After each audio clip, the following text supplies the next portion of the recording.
Yo, what's up, guys? This is Mugen, and I haven't really been grinding an online game for the last couple of years because, for the most part, nothing has jumped out at me to the point where I want to make videos about it and stream it and grind it all day long, right? So I put together a list for you and for me of games that I think could fill that hole, pause, in our lives. So I want to bring them to you, right? So here's a list of 10 upcoming online games you might be interested in. Number one, Duet Night Abyss.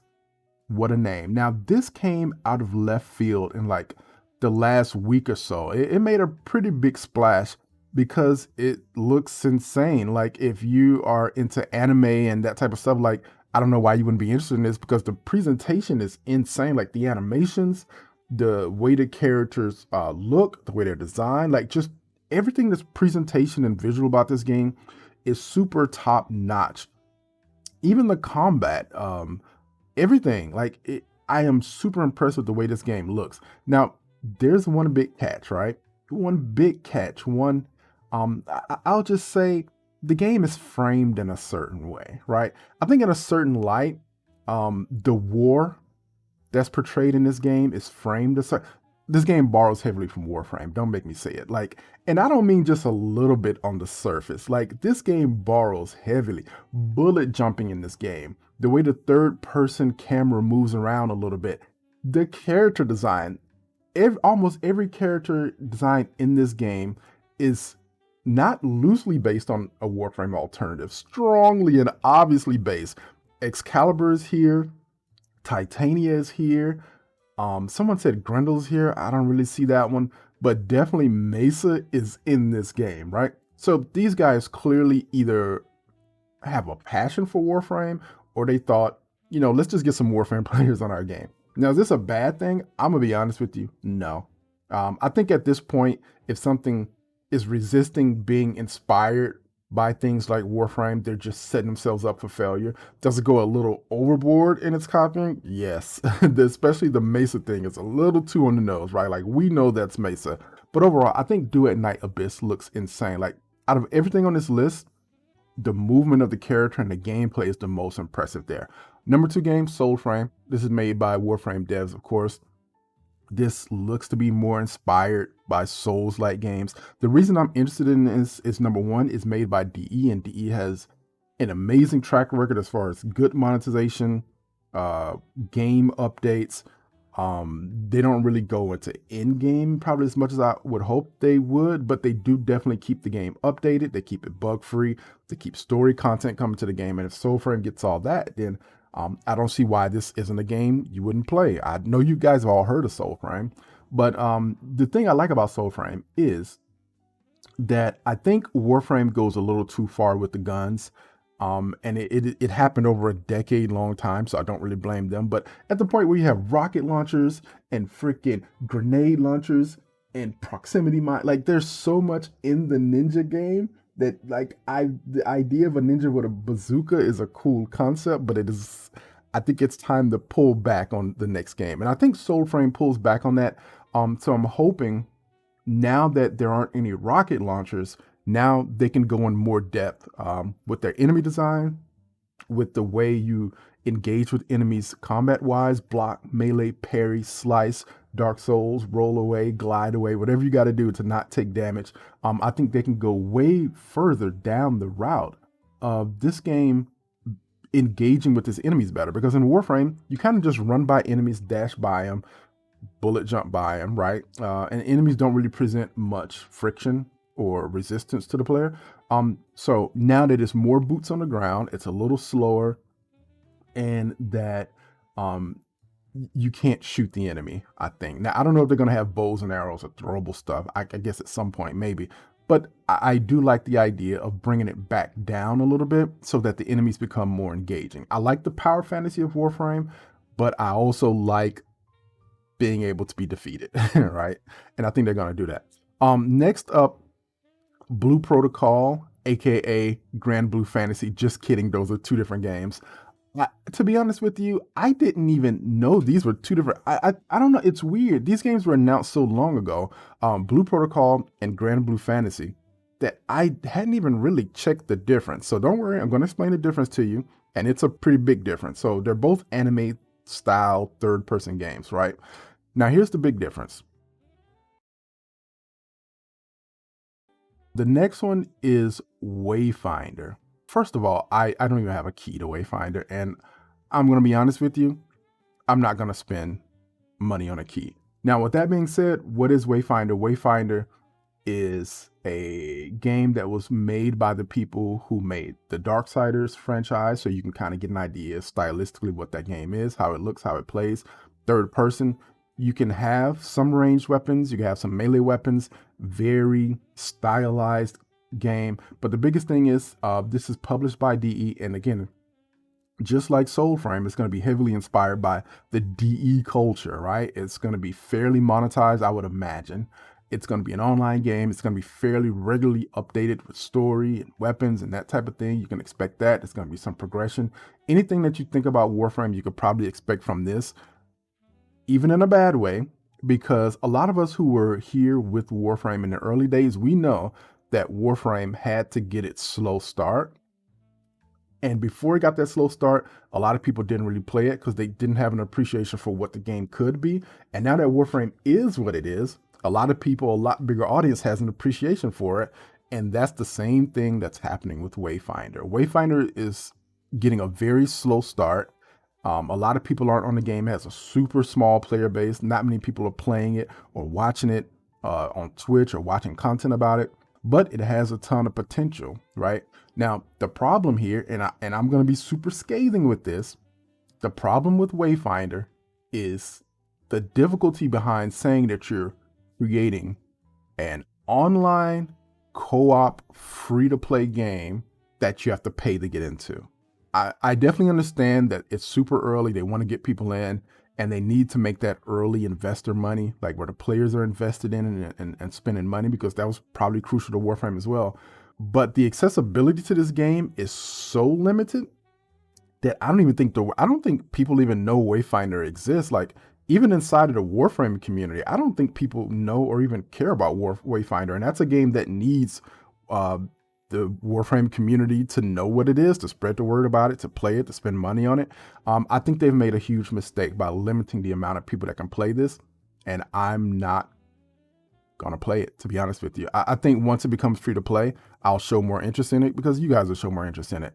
Next is the First Descendant. Now, the First Descendant, even though this is about a year out from coming out, the First Descendant definitely has done some things correctly and shown some promise, and maybe not some things that were that great. So what is it? This is Nexon's version of if Warframe and Destiny had a baby, right? What would that child look like? It would be half first person. Just kidding. They borrow heavily, right? So what they borrow from Warframe is essentially the third person, stuff like that. Like, it definitely has some of those aspects. What they borrow from Destiny is it's very zone based, like you would see, where each combat zone is broken out, enemies spawn in different areas. The UI is heavily borrowed from Destiny. The tower in Destiny is definitely here. The way you talk to NPCs, like the First Descendant, I would say it's more Destiny than Warframe, but it takes its kind of style points from Warframe. The way characters are animated, the way characters are designed, the abilities, like that's basically Volt in that character. Bunny is basically Volt, heavily borrowed from Warframe. So you can tell what they're going for with this. It's going to be free to play. They've had a beta that was decent. I think it was pretty decent. If you only played a few hours. Now, a bunch of people played a bunch of hours of the First Descendant, and they actually came back with some complaints. Lack of content, lack of difficulty. Does that sound familiar? I think these games kind of get caught in a cycle. The First Descendant is definitely susceptible to falling into the cycle of things that people complain about with Warframe. But they definitely have a good start. So if they can capitalize on the people who like it, because a lot of people like it, if they can capitalize on it, then I honestly, so far out of this list, I think First Descendant has the most potential until we see what Duet Night Abyss is gonna do. Whoops, future me here to point out a mistake while I'm editing. I promised 10 games at the beginning of this video, and one that I forgot was Marathon. Marathon is Bungie's version of a PvPvE extraction shooter in the vein of something like Tarkov. Bungie, of course, makes Halo, Destiny 2, right? So it should be a pretty smooth, nice shooter, but it's going to be more focused on PvP and extraction more so than PvE. And I think that's why I forgot about it. Anyway, just point it out. Moving on, Project Mugen. I don't know how to pronounce that. Another game that came out of nowhere. Holy cow! Now again, I don't know why we got so many anime games coming up. What's going on with these devs? This looks amazing. Now, what is it? Not really sure. But if you want to separate this, like how is Project Mugen different from Blue Protocol? How is it different from Duet Night Abyss? This is more of a parkour game. Like this takes place in an urban area with a lot of buildings and city and that type of stuff. There's a lot of height. There's a lot of verticality to the game. And that's basically what they're focusing on and making it different from the other games. And it looks cool. Like this is like Spider-Man anime. Like you are out there doing some insane stuff with this game, and it looks good. So that's how it's different. It's got more verticality and combat. It's going to be an online game, and from what I understand, it's going to be free as well. Next up is The Day Before. Holy moly! Now, I don't know if you guys know this, but gamers like zombie games. Did you know that? That you guys tend to like zombie. Well, some people like zombie games. The Day Before is trying to capitalize on that, right? It's going to be online, big map, zombie game. This is essentially, I don't want to call it DayZ, but it definitely it's a spiritual successor to that whole time in gaming. Look, we're old. That whole time in gaming where everything was an online, freaking big map zombie game, right? Which ended up turning into a battle royale. But The Day Before is not looking great. Like it's a good concept for people who want that type of survivalist experience, but it has problems. The devs have a pretty bad reputation for the games they've released and not supported. The game has shown trailers and content that haven't really came to fruition. They've had copyright issues. I think at one point they had their page taken off of Steam, or they took it down. So there's a lot of red flags here. If you're a gamer and you like those type games and you're excited about The Day Before, I would just say just curb your enthusiasm just a little bit. And there's a possibility here that this game could flop, even though, if you're into zombie online games and interacting with people in a zombie apocalypse, this might not be it, and you might end up waiting a lot longer. Now, my personal criticism here is that I rewatched the most recent trailer, which looks good visually. I think the presentation looks fine, the graphics or whatever. My only complaint is this is like a few minute trailer, and they show like one zombie. There's like one scene where they zoom in on the zombie, and it looks okay, I guess. But all I see is systems and this and that. Like there's player housing in the zombie game. You can place chairs and furniture and all these. It's just, to me, focus on the I think what people want from a game like this is the zombies, and they don't seem to know what people want. And huge red flag, man. Huge. Like by some miracle, if The Day Before turns out amazing, great. But I'm telling you guys, do not hold your breath for The Day Before. And finally, Helldivers 2. Now, what I really care about is Helldivers 1.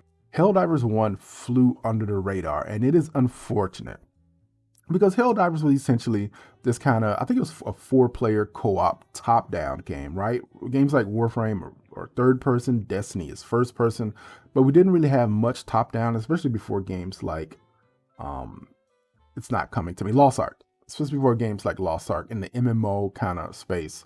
Diablo 4, of course, is out now. But this was top down. It was co-op.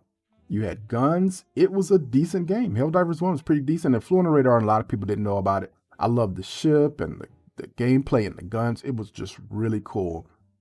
But a lot of people didn't know about it. They're taking a second stab at it. I think Helldivers 2 is going to be third person. So, if you're not in the top-down games, they're kind of course correcting there to get you third person people excited about it. But if I were to say, should you guys look more into Helldivers? Heck yes, because I think the first game was good, and I think they got no credit for it, even though it was a pretty small game in scope. The time that I got out of it was pretty good, and I didn't have any complaints. I liked the game, and I was hoping for more of it, and this is going to be more of it. So that's 10 online RPG MMO type co-op games that you guys might be interested in. I may go into more on each one of these items once I kind of dig through them and learn more about them. But I wanted to get a generalist list up so you guys can pick through it, you know, just like you would pick through a store in a zombie apocalypse game. I don't know. Like, this is a list you can pick through. Anyway, hope you guys enjoyed the video, and I hope I brought you guys a game or two that you hadn't heard of yet. All right, talk to you later.